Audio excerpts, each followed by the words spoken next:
Howdy folks, welcome to the channel. I'm Don. I've got part 5 of the Women in Country Music done in 1993 and part 5 of 6. And funRonni made 6 gifts to the channel for me to do this hour-and-a-half long thing broken down into roughly 15 minutes a shot. And these go in my documentary playlist, which is beginning to be very well populated with segments of documentaries relating, of course, to country music. So I love this part of it. You know, it's been almost exclusively songs that I'm reacting to, and now this is another part of learning about artists like Dwight. Like in this one, all the Dwight Yoakam, because Renee Newberry and Loretta Lynn and others. And this is the Women of Country Music. And this was 32 years ago this special was done. I'm so glad YouTube is letting us do it. Like CBS, I think, originally published it. So here we go with part 5. Thank you, Ronnie. Oh, I'm wearing my philosophy hat too, because she's a philosopher. She may not admit it, but she is. I beg your pardon.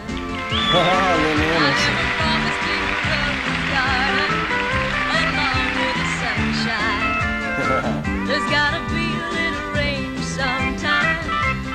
That decade in the 70s, between the 70s and 80s, opened a lot of doors for a lot of women to transition from being a girl singer, quote unquote, to going out there and trying to put your own band together and run 3 or 4 or 6 guys up and down the road and be the boss. It was tough. Yeah. Women were still in 75 to be seen and not heard. You were to be the chick singer in the male singer's band. Back then, you know, I don't think there were any record company executives that were women. We didn't have song pluggers that were women, and we certainly didn't have any women in production of records. Now shine on me, sunshine, walk with me, well, it's a skippity-doo all day. I'm the happiest girl in the whole USA. I've seen a real evolution of the role of the woman in country music, and I think it's primarily because of the female writers. I think there's been an attitude in a lot of songs from a long time ago that, well, honey, you can go off and swing around with whoever you want to, and I'll just stay here with the kids at home and be here when you get home. But I think there came a time in country music where, you know, we all just said, we're not like that. We're just as important as you are. I see other people come along and have smash hits they're not quite prepared for. The hit itself puts them into an image that maybe they're not comfortable with. I was in a miniskirt because I was told to be. I even showed up at the CMA Awards in 1968, the evening I received the single of the year for Harper Valley PTA. I had designed myself a French Marie Antoinette that would layer after layer hit the ground in a beautiful, huge dress. And I went to pick my dress up, and it only had 4 or 5 little short layers that stopped just below panty line. I said, what is that? My dressmaker said, your producer said if you showed up in anything but a mini skirt, he'd have my job. Well, it didn't matter that I was paying for the dress.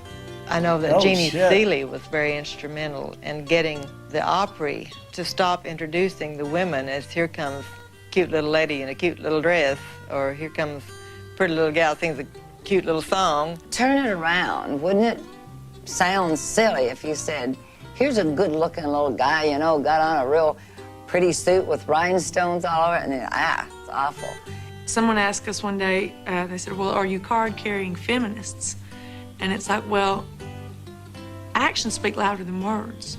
Feminism is a word that's been kicked around for so long that I don't think if you asked 100 people what that word meant, you'd get 100 different answers. I didn't like the militancy of it, but as I've become older, I've really become very understanding of that, because unless we really make a fuss sometimes, nobody's going to listen. She's lie on, sad pillows to cry on. Still, I'm not happy, don't you see? I think Satin Sheets made a statement early in the 70s that it's not all right just to work all the time and not pay me any attention.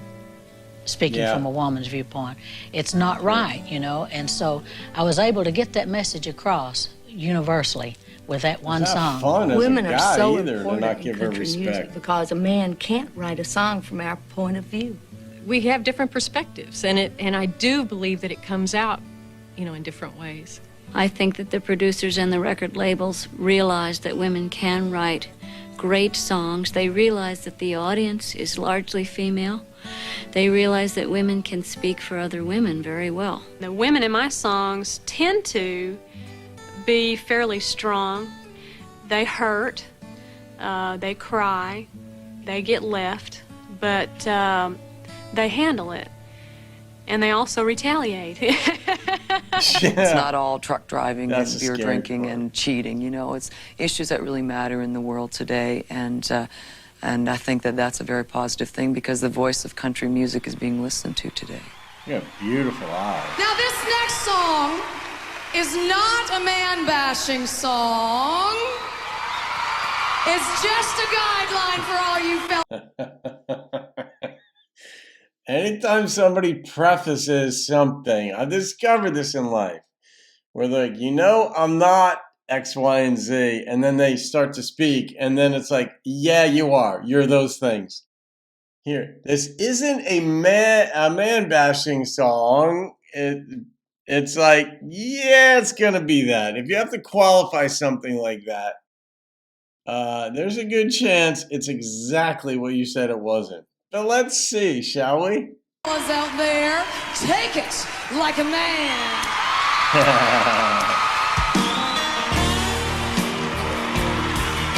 I love the beginning of the song.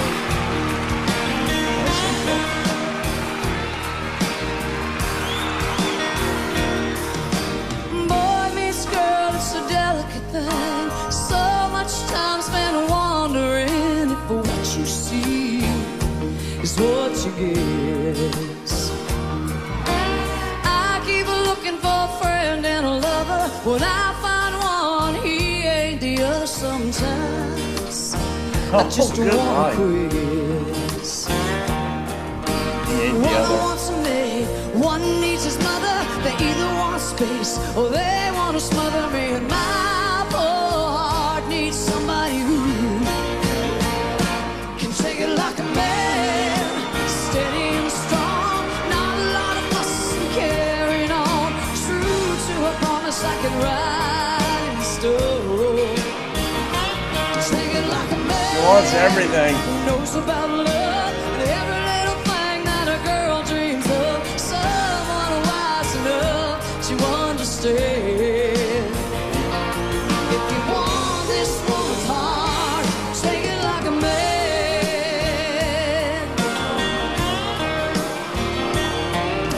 I met somebody the other night. Started thinking he was Mr. Right or Wrong. I might have never known. If a friend hadn't brought it to my attention, he's got a wife he forgot to mention. Girl, leave that fool alone. I keep hoping and telling myself somewhere there's one, a good one left. 'Cause my poor heart needs somebody who can take it like a man, steady and strong. Not a lot of fuss and carrying on. True. All right, I'll say this. Don Henley has a great line in one of his songs where he was talking about, and I learned this, I heard this song and it struck me like a bullet, like a lightning bolt 20, 30 years ago, where the song is Everything is Different Now. And in the song, I think it was about 40 years old, he realized that half his life was gone and he really didn't have much. And he got so tired of that, of running around in clubs and all this stuff. This is the guy, the character in the song. And maybe it was biographical, I don't know, autobiographical. But he said that the line in the song was, I got so tired of that, I dropped down to heaven, send me someone to love. Heaven shot back, you get the love that you allowed. And everything is different now. because he met a woman. But the point is, that I took was, you got the love that you allow. And I'll say that too, like even in the context of this song where you want all these things from a guy and guys want all these things from a woman. I mean, it works, any relationship works that way, where you want these certain things. You hope you get these certain things, that you got to make sure you're making room for it. Like, it might be there and you're not seeing it, but this is a very, very pretty woman. I don't know if that's just a fact. And I love her voice and I love the context of this song. I don't know who wrote it, but yeah, take it like a man. Oh my God. Take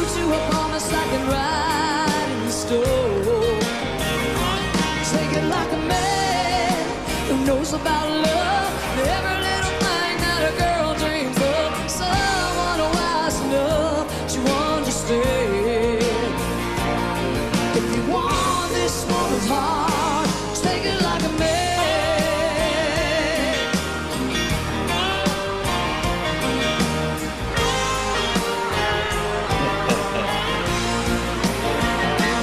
Take it like a man, steady and strong, not a lot of fuss and carrying on. True to a promise, second ride and stone.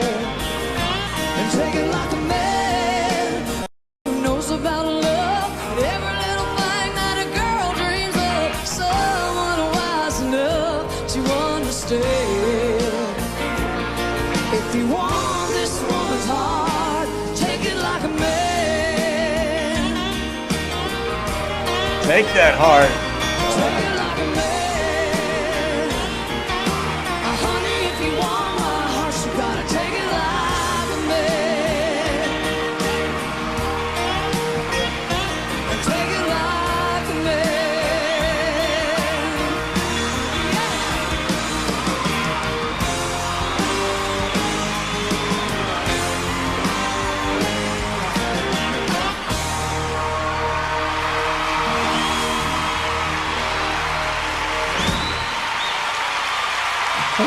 Thank you. Oh, she's good. When I first came into country music around 1979, previous to that time, women almost always were singing songs from a victim perspective. And I think that some of us who came in at the very beginning of the urban cowboy phase were trying to break away from that archetype. I can leave you alone without trying. If I try to tell you if I wanted to. I think Emmy is a true heart. She chooses her music from the heart, and she sings from the heart. And she really did appreciate the traditional roots of country and apply them in her own soulful, unique way. Emmylou Harris, without a doubt, was my biggest female inspiration, because when I saw her, when I heard her, I was drawn back to country music. Emmylou Harris and Linda Ronstadt had everybody's attention. They were young women who reflected both the respect for tradition with the rock music that was happening at the time, and it made for some really great music. I passed you on the street, and my heart fell at your feet. I can't help it if I'm still in love with you.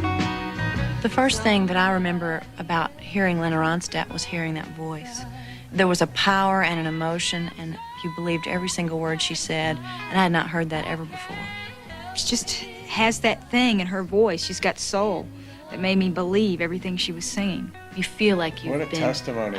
Through a drama in a 3-minute song.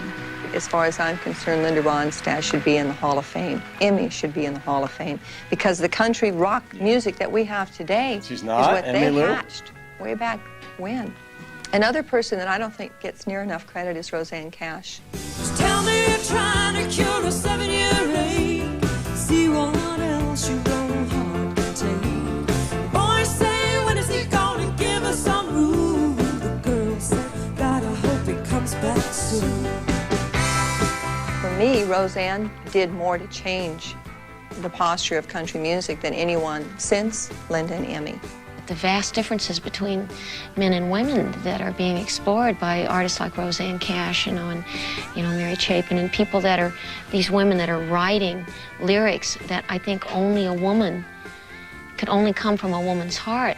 Today, when I look at the audience out there and I see the women out there, it gives me an opportunity to give to them lyrically when I'm singing, or to let them have the freedom within a song. It's like, hey, this is me she's singing about. And that's what I love to see on their faces, them getting into the music.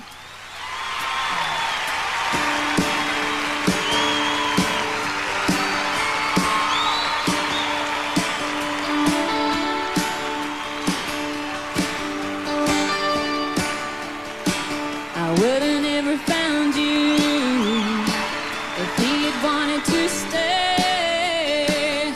Oh, he hurt me bad in a real good way.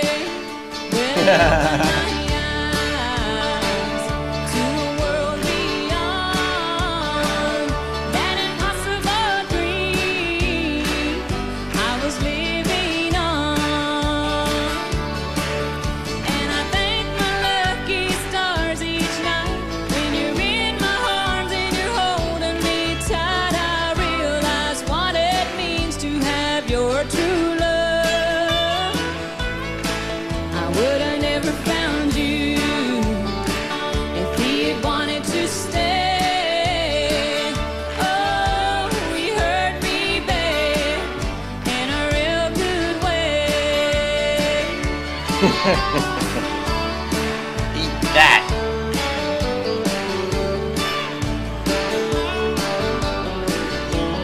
Really well produced instrumentally.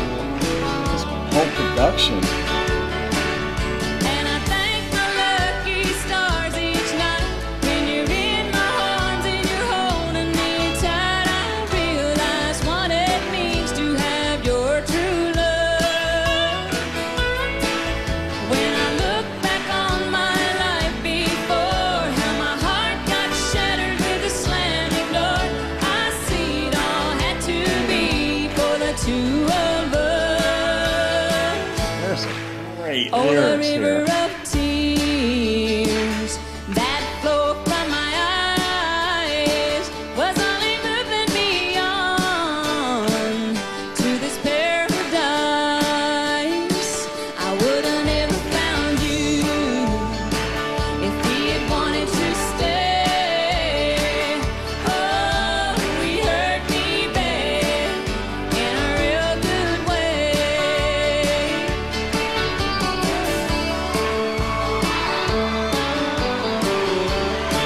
You could do a philosophy class, an hour and a half on that lyric. In a real good way. Philosophy of language. What is hurt? What is good?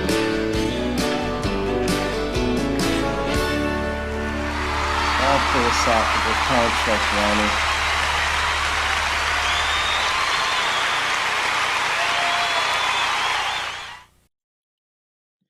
All right. That's episode 5. There's one more episode coming up. I gotta say, I'm just smiling. There's so much here. I mean, one of the joys I have of being like a philosopher at heart, and I was a philosophy major at Rutgers, and which I can say boasts and has boasted for the past 40 years, one of the top philosophy departments in the world. And it was not lightweight stuff, but it was fun. I loved it. I love being challenged. I love seeing that there's so many different ways of looking at any given concept and breaking it down, and just there's a great joy in it. I don't care where ideas come from. I don't care if you're male, female, black, white, Asian, fat, thin, toothless, Appalachian Trail, Tokyo, Germany. I don't care where the ideas come. I don't care if you're dead. If you've got writings or something that I can hear, listen to, or read, if it's a good idea or one that just sort of is scintillating, I care about that. Where it originated from is almost irrelevant because I like ideas. And if they serve me in some way or show me that, wow, I can expand my thinking or eliminate certain thoughts because they really are not either serving me well, or they're not practical, or they're just wrong-headed. I love hearing good ideas. And songs like that, like a lot of songs in here, I'm listening to the lyrics and I'm like, oh, that's good. And that's where partly maybe why I say, it's not the reason why, but partly why, Ronnie, I say you're a philosopher.